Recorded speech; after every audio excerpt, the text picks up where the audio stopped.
Welcome back to Fully Committed Kitchen. I have Barnaby right here at my feet, so that's why I'm a little bit far back today. I will be making a summer corn salad. This is one of my favorite recipes. It's roasted corn on the cob. We're gonna throw in some grilled asparagus, red onion, tomato, and you could omit any of these things if you want. So say you don't like asparagus, good, get rid of it, put something else. So I've already pre-roasted my corn, so it's a bit cooler now, and I pre-roasted my asparagus. So when I do my asparagus, I shave off the ends. A, it makes it much sexier, and two, they're just more delicious that way. They're more tender. So I take a big knife, and excuse me one second for my reach, and I'm gonna start cutting off the cob. My favorite thing is corn off the cob. I just find it so much more enjoyable. I grew up as a kid with my dad eating corn off the cob all the time. He eats it every single day for lunch in the summer in the Hamptons.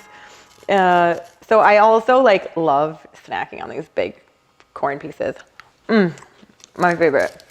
So as I'm eating, we're gonna do this and get rid of these. While I'm doing this, I'm gonna take a cup of red onion, put a little olive oil into my pan, and I'm gonna get this sauteed and ready to go. So there's about a cup of that. It's gonna go onto my stove. And while this is getting a little bit translucent, I'm gonna get back to cutting my roasted corn. Make sure you cool your corn down because this could get real hot and unenjoyable.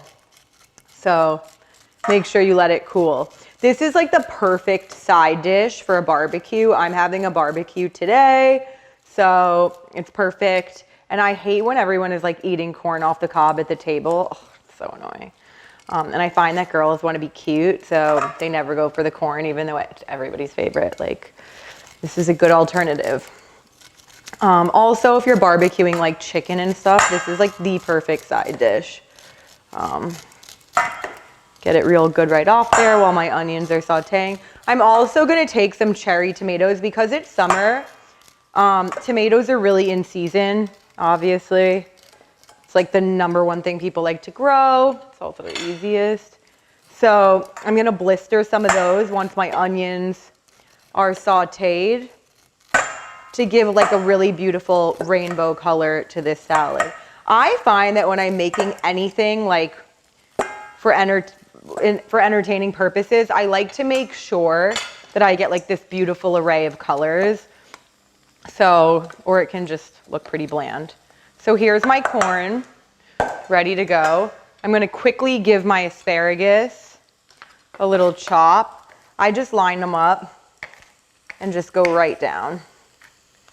We're gonna mix these into the salad as well.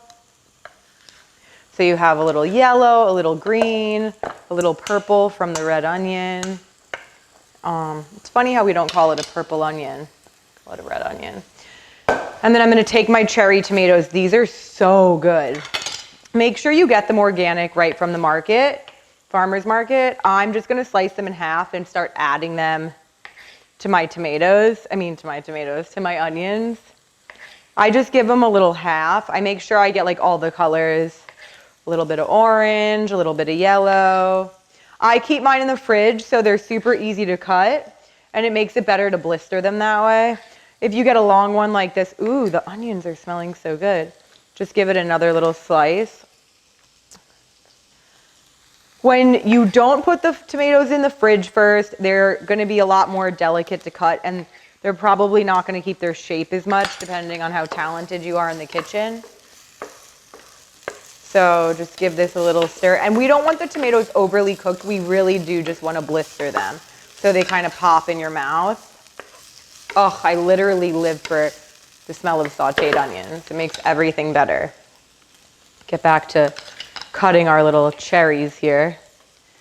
Now, I usually don't eat tomatoes because they cause inflammation in the body, because they're a nightshade, but I still, in the summer months, definitely go for them. It's worth it. It's just hard not to when things are in season to pass them up. Okay, so that looks about good. You can add as many as you want. I don't like to put too many tomatoes because I find I really like them for color. But if you put too many, they can look a little soggy in the dish. I take some herb sea salt and just sprinkle some on there. And a little bit of pink salt.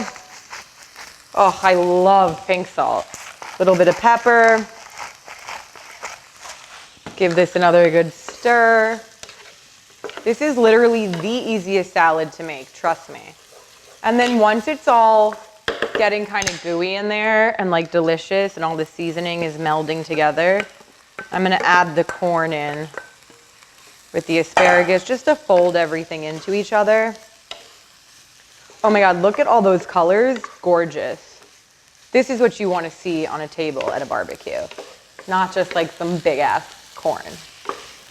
So this is really, really pretty. I also like to add some fresh basil from the garden. Again, it's also super in season. Everyone's growing it. The easiest herb to grow. So make sure you use a lot of your fresh herbs. Oh, I love that. I remember when I was a kid, my grandmother had fresh basil on everything. Some people like to tear their basil. Some people like to cut it with scissors. I don't mind just giving it a rough chop. We're not perfect here in this kitchen. We take our big bowl, and I'm just gonna pour it in. It's beautiful corn salad. Oh. And then I'm just gonna put the fresh basil on top. So pretty. Another little shake of the pink salt. And look at that. Beautiful corn salad, super easy. Thanks, guys.